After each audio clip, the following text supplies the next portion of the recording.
Bonjour à tous, bienvenue à notre émission hebdomadaire 100% marché. Je m'appelle Falco Wiesemann et aujourd'hui dans le studio avec moi, à ma gauche, il y a Gérard Ampour, le responsable des programmes à l'école de la Bourse. Je le confirme. Bonjour Falco. Gérard. Et à ma droite, il y a Laurent Albi, le directeur, le président de l'AFAT, l'Association française d'analyse technique. Bonjour Laurent. Bonjour Falco, bonjour Gérard, bonjour à tous. Bon, on a aujourd'hui une émission avec le CAC 40, l'or et le S&P 500 dans le bilan de la semaine. Dans le top et le flop, on va regarder Technicolor et dans le focus, l'euro-dollar. Mais on commence notre émission avec le bilan de la semaine.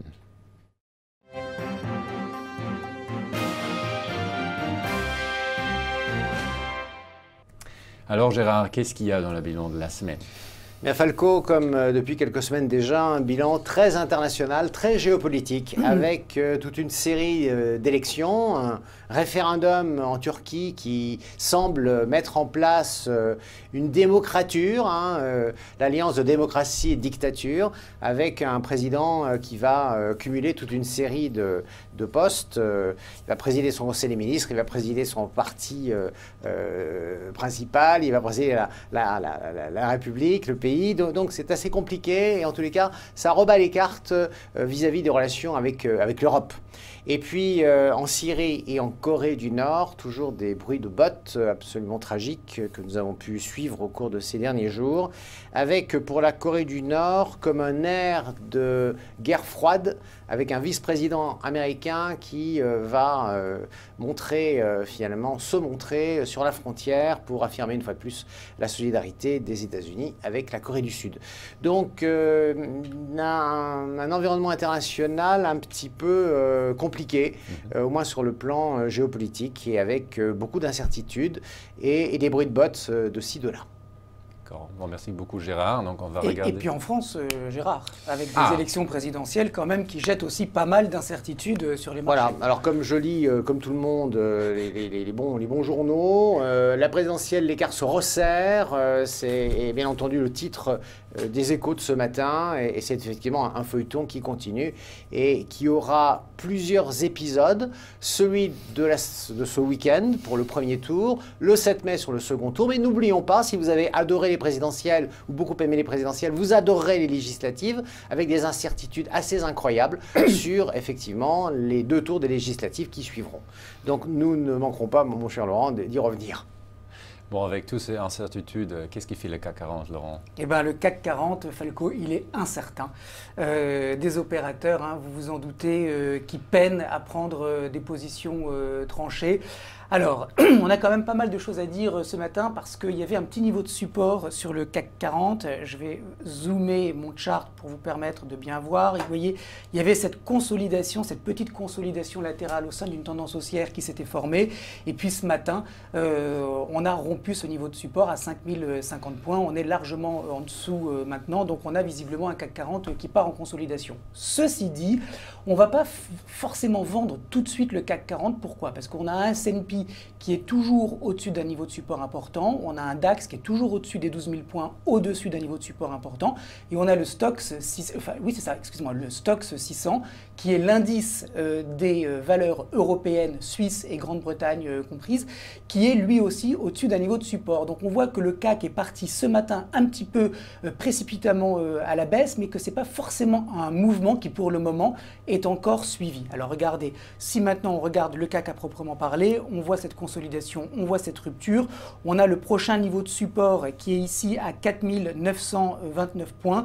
Je pense qu'on peut tout à fait avoir sur le CAC encore une stratégie à l'achat si on arrive à trouver un produit dont le niveau d'invalidation est sous ce niveau à 4929. C'est pour ça que j'ai choisi un turbo call avec un seuil d'invalidation à 4850. Vous voyez, ça nous laisse beaucoup de marge. Autrement dit, on peut avoir un CAC maintenant qui va osciller entre ce niveau à 4929 et 5050 sans qu'on sache exactement où est-ce qu'il va s'arrêter parce qu'on est dans un processus correctif, mais malgré tout, on est dans un trend qui est haussier. Et tant qu'on a un S&P, un DAX et un Stoxx 600 qui tiennent leur support, on peut toujours anticiper un rebond.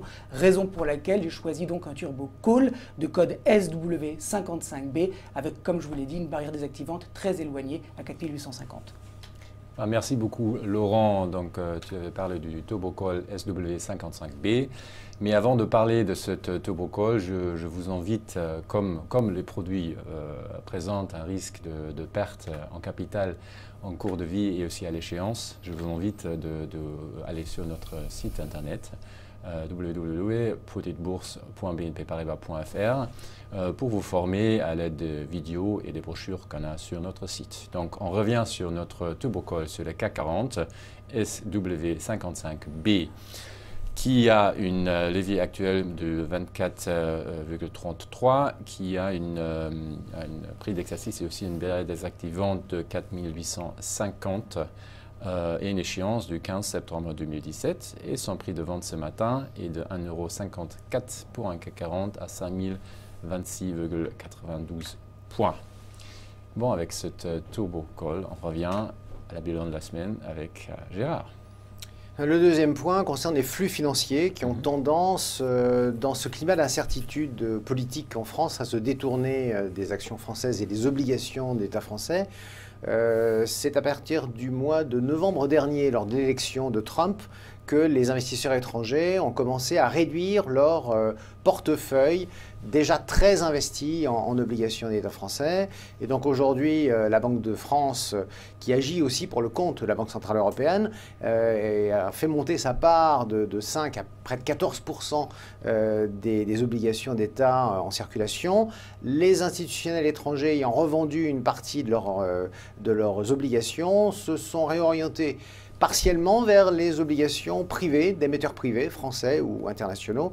Donc ils ne sont pas complètement partis, mais on a quand même le sentiment qu'il y a une sorte d'attentisme. Et puis en attendant, d'une certaine manière, on joue en direction de la sécurité, fuite vers la qualité.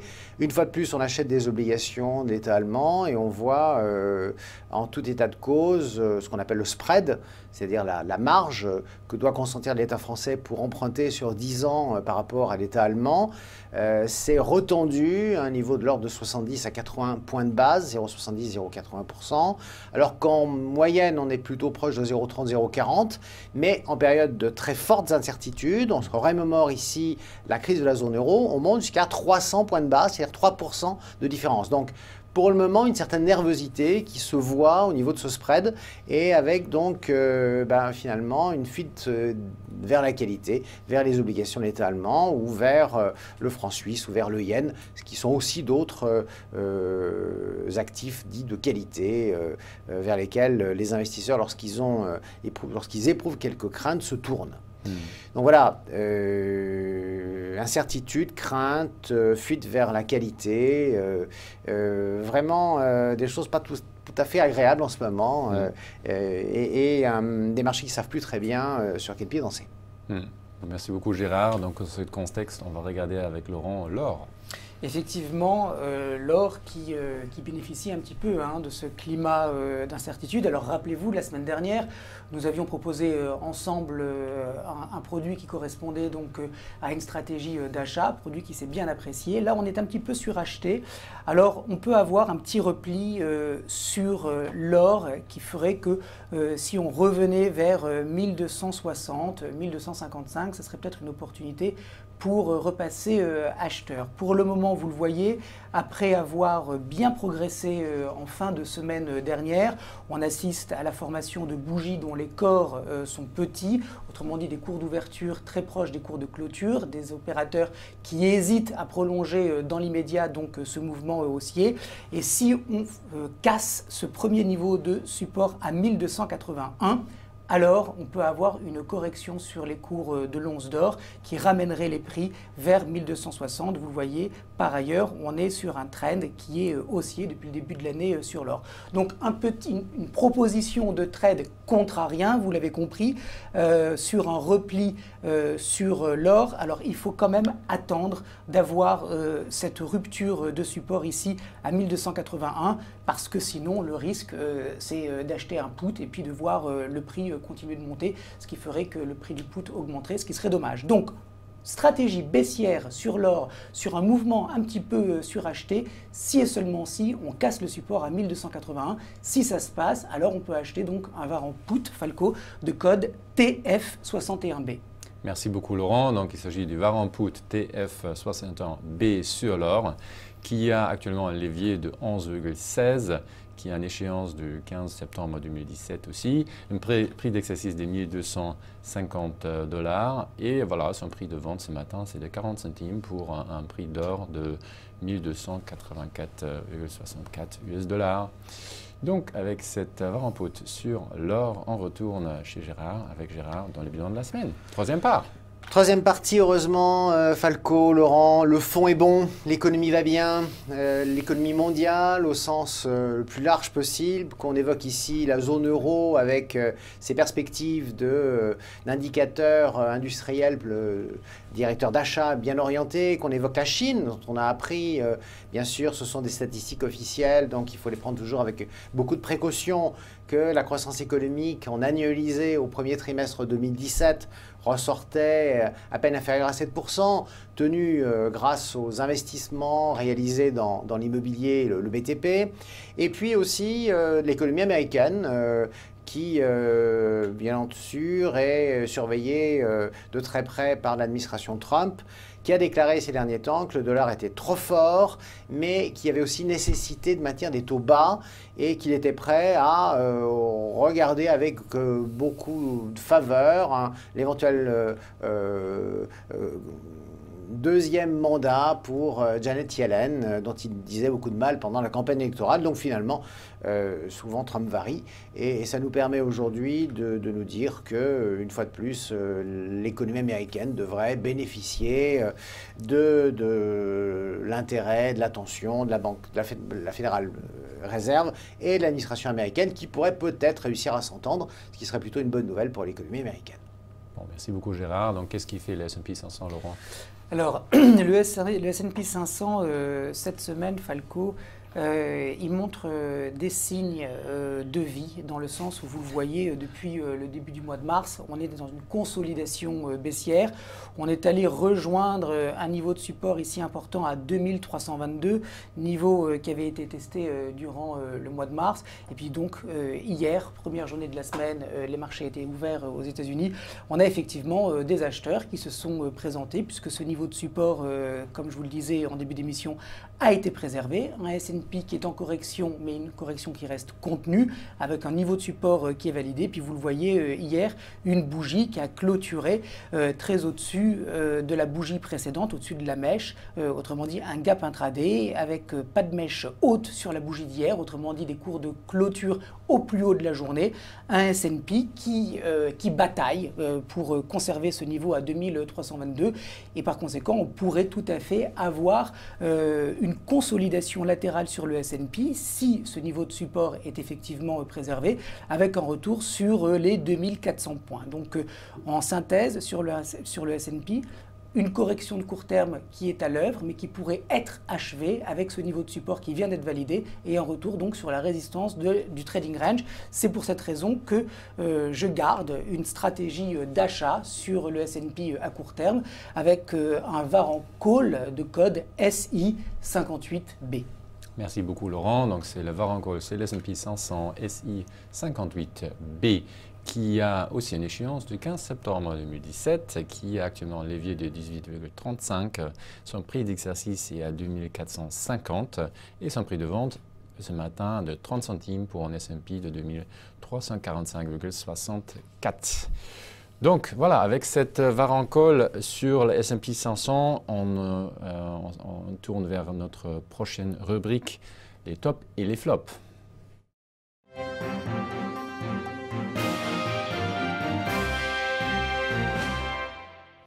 Alors Gérard, quels sont les tops et les flops cette semaine? Bien, pendant ce temps-là, les affaires continuent. Les sociétés chinoises, qu'elles s'appellent Rémy Cointreau ou Hermès, très orientées au niveau de leur vente vers la Chine, apprécient d'une certaine manière la reprise de la consommation de produits de luxe. et donc une sorte de parenthèse mise dans la lutte anticorruption. Donc les chiffres d'affaires vont mieux, l'optimisme est de rigueur. Des sociétés comme BIC ou Edenred sont en train de remettre en place ou de mettre en place de nouvelles stratégies pour se redévelopper, puisque l'une, BIC, doit faire face à des évolutions monétaires assez contrariantes, et puis l'autre, Edenred, est très fortement positionné au Brésil, ce qui a été à la fois sa force et ces derniers temps un peu sa faiblesse. Quant à Air France, ça plane à nouveau pour elle, puisque le chiffre d'affaires, le trafic a tendance à s'améliorer. Et puis je vais terminer par Technicolor, qui ne cesse de nous étonner et qui, en matière d'effets spéciaux, a mis en place toute une nouvelle technologie, une nouvelle technique qui devrait lui assurer, dans l'avenir comme dans le passé, la prépondérance, le fait de faire la course en tête face à ses concurrents. Et donc, un développement du chiffre d'affaires qui semble, d'après les dirigeants, plutôt en perspective, et perspective donc positive sur le plan technologique pour Technicolor. Excellent, merci beaucoup Gérard pour le top. Donc on reste avec Technicolor et Laurent. Effectivement, donc j'ai choisi cette semaine Technicolor puisque le titre, vous allez le voir dans une seconde à l'écran, était dans une séquence baissière qui s'est soldée par un gap important, vous le voyez ici, et derrière il y a eu une stabilisation des cours et on voit bien que depuis le début de l'année, on a assisté à une consolidation latérale sur Technicolor qui peut être associée à une phase d'accumulation puisque le titre n'a plus baissé et qu'on a eu par conséquent des investisseurs qui sont venus soutenir les cours autour de ces niveaux avant justement que ce niveau de résistance, je vais zoomer un petit peu pour vous permettre de mieux voir, ce niveau de résistance ici à 4,13 € a été dépassé, c'était le dernier sommet dans la baisse, autrement dit on avait sur le franchissement de ce niveau une tendance qui n'était plus baissière mais qui redevenait neutre, et puis depuis on a fait un nouveau sommet, autrement dit on est sur une séquence qui est maintenant haussière à très court terme et on pourrait avoir donc Technicolor qui va continuer donc de s'apprécier jusqu'à en tout cas la borne haute du gap baissier du mois de janvier à 4,87 €. Donc là typiquement, puisque vous l'avez vu, on a un indice parisien qui consolide un petit peu ce matin, il y a un petit peu d'incertitude, je pense qu'il ne faut pas se presser pour payer Technicolor. Si on revenait dans la zone des 4,15 €, alors il y aurait une opportunité justement pour acheter un produit qui s'inscrirait dans cette logique haussière. Et là, pour le coup, ça serait donc un Varan Call de code TH56B. Merci beaucoup Laurent. Donc c'est le Varan Call sur Technicolor TH56B qui a actuellement un levier de 4,20, qui a aussi une échéance de 15 septembre 2017. Son prix d'exercice est de 5 € et son prix de vente ce matin de 20 centimes pour un prix de Technicolor de 4,324. Voilà, avec cette Varan Call sur le Technicolor, on retourne vers les flops. Et Gérard, quels sont les flops cette semaine, Gérard? Eh bien, en fait, après les effets spéciaux de Laurent sur Technicolor, les effets spéciaux de l'incertitude électorale sur le secteur bancaire. Donc, le secteur bancaire, c'est un tiers groupé de baisse au cours des dernières journées boursières, que ce soit Société Générale, que ce soit Crédit Agricole, que ce soit Natixis ou BNP Paribas qui ne figurent pas, mais qui pourraient figurer dans ce palmarès, tout simplement parce que l'incertitude électorale met en quelque sorte au supplice les bancaires, lesquels souffrent en tout état de cause de cette incertitude électorale. Les bancaires, elles ont besoin d'une courbe des taux qui voit justement ces horizons les plus lointains se réapprécier. Elles ont besoin aussi d'avoir une sorte de continuité dans la politique menée, y compris à travers les effets de la politique de la Banque Centrale Européenne. Donc, toutes les menaces de Frexit, de sortie, de retour au franc et de sortie de la zone euro, contrarient bien entendu les évolutions, les stratégies et le chiffre d'affaires et bien entendu les attentes des investisseurs. Bon, donc elles sont, avec les emprunts d'État, les premières victimes des incertitudes électorales. Voilà pour le secteur financier. Les autres valeurs qui figurent sur cette semaine, les flops, c'est Vallourec, pour lequel le bilan est assez mitigé. Vallourec, on s'en souvient, a été une des principales victimes de l'arrêt des investissements dans le secteur pétrolier des majors pétrolières. Vallourec nous dit, aux États-Unis, ça va beaucoup mieux. Mon chiffre d'affaires, la production de ma principale usine américaine est en train de revenir à son niveau normal. On voit donc que l'effet Trump a un effet plutôt favorable, au moins sur cette partie-là de l'activité de Vallourec. On ne peut pas en dire autant dans les autres zones géographiques. Donc Vallourec est toujours en souffrance. Quant à Genfit, on est là sur une situation spéciale avec toujours des rumeurs, tel ou tel grand laboratoire, suisse ou pas suisse, qui jetterait son dévolu sur la société à suivre. Et je suis sûr que Laurent va s'intéresser un jour au dossier. Quant à Rexel, c'est encore une belle américaine qui nous rappelle qu'elle a une partie significative de son chiffre d'affaires de distribution de produits électriques qui se fait aux États-Unis et qu'elle compte sur, bien entendu, le maintien d'une activité économique porteuse, tout particulièrement dans le secteur du bâtiment. Voilà donc au niveau des flops. Merci beaucoup Gérard. Et voilà, avec la fin des flops, on passe à notre prochaine rubrique, le focus.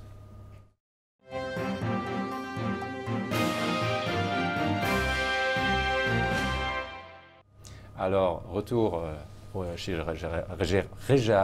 Gérard avec le focus. Oui, Falco. Il faut que j'apprends un peu plus le nom. Absolument, Gérard. Merci Falco. Gérard. Tout va bien. Le focus. Gérard. Merci Falco. Toujours avec plaisir. Gérard. Mon cher Falco, nous allons de surprise en surprise. Surprise économique, surprise politique. Et donc pour la zone euro, bien entendu, nous vivons au jour le jour au gré des sondages qui font bouger, je l'ai déjà évoqué, le spread entre l'OAT 10 ans et le Bund 10 ans, mais aussi ce qu'on appelle les CDS, Credit Default Swap, qui sont les assurances qu'on peut acheter contre un défaut éventuel d'un emprunt d'État ou d'émissions d'obligations réalisées par les banques. Et donc, on voit en ce moment l'ensemble de ces produits devenir extrêmement chers. Et c'est donc toute incertitude qui participe à la recherche d'assurance contre d'éventuels défauts. Mais nous ne sommes pas le seul pays à souffrir puisque depuis quelques semaines, le spread italien s'envole après, pour ces derniers jours, des remarques de l'Union européenne quant au niveau d'endettement italien qui est au-dessus de ce qui est souhaité par l'Union européenne et avec bien entendu toujours les incertitudes quant à la manière de réformer un pays qui a refusé par référendum toute une série de réformes. Bon, voilà pour la zone euro. Quant aux États-Unis, les incertitudes géopolitiques demeurent. Nous ne sommes pas les seuls, puisqu'on rappellera ici que les déclarations de Donald Trump sur un dollar trop fort, dont il assure la responsabilité. J'ai évoqué, nous dit-il, lors de ses conférences de presse, le fait que l'État allait grâce à une politique budgétaire, renforcer la croissance économique américaine et à travers ces déclarations, j'ai contribué à faire monter le dollar. Alors, il ne dit pas je m'en excuse, mais en tous les cas, il reconnaît en quelque sorte que ces déclarations ont propulsé le dollar à un niveau au-delà de ce qu'il souhaitait. C'est moins d'ailleurs les exportations américaines qui sont concernées que le fait que le pilotage du dollar au niveau des intérêts économiques américains, c'est quand même aller plutôt vers une forme de modération. Et puis, on va revenir sur ces déclarations concernant la politique menée par la Federal Reserve américaine, dont il souhaite qu'elle soit extrêmement lente dans sa prise en compte de la bonne santé économique et dans le fait qu'elle resserre ses conditions de crédit.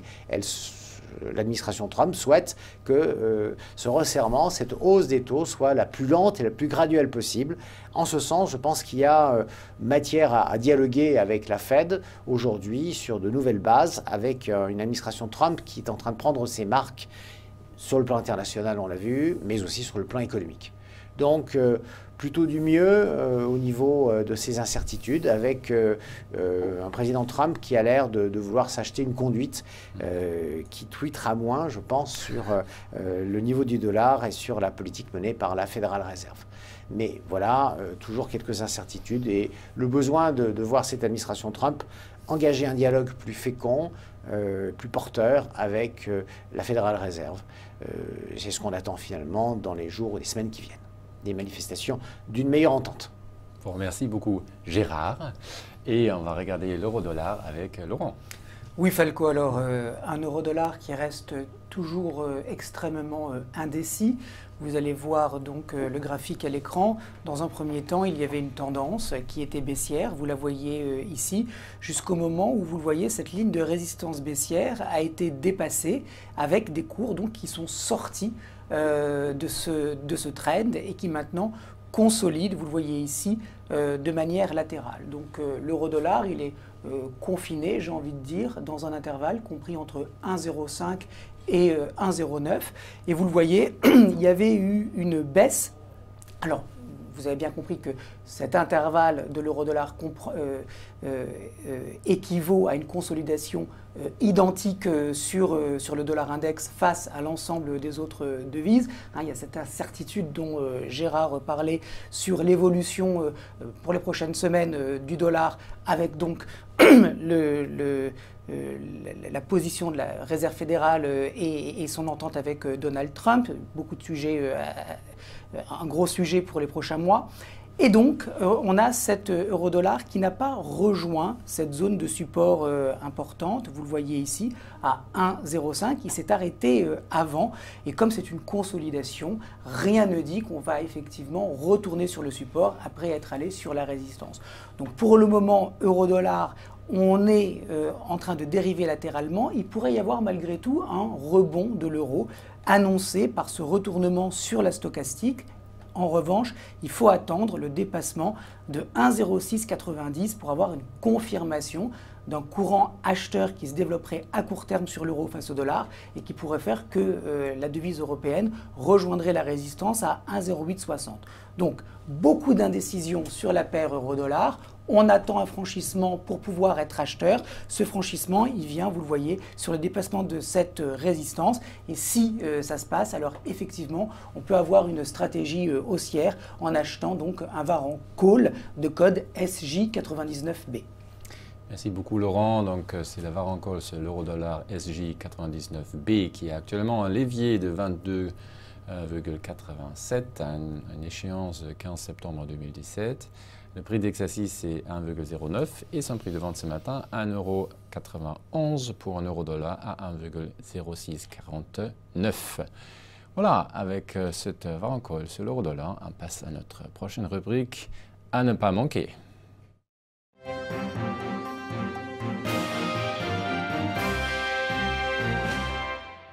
Alors Gérard, qu'est-ce qu'il ne faut pas manquer cette semaine ?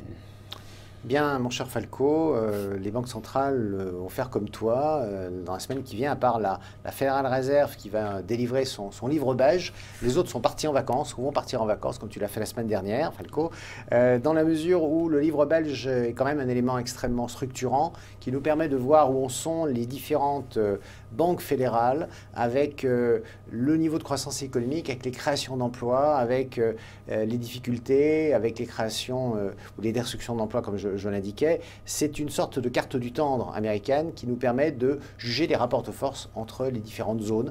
Est-ce que toutes connaissent la croissance économique ou est-ce qu'il faut, au contraire, considérer que certaines d'entre elles sont un peu à la traîne?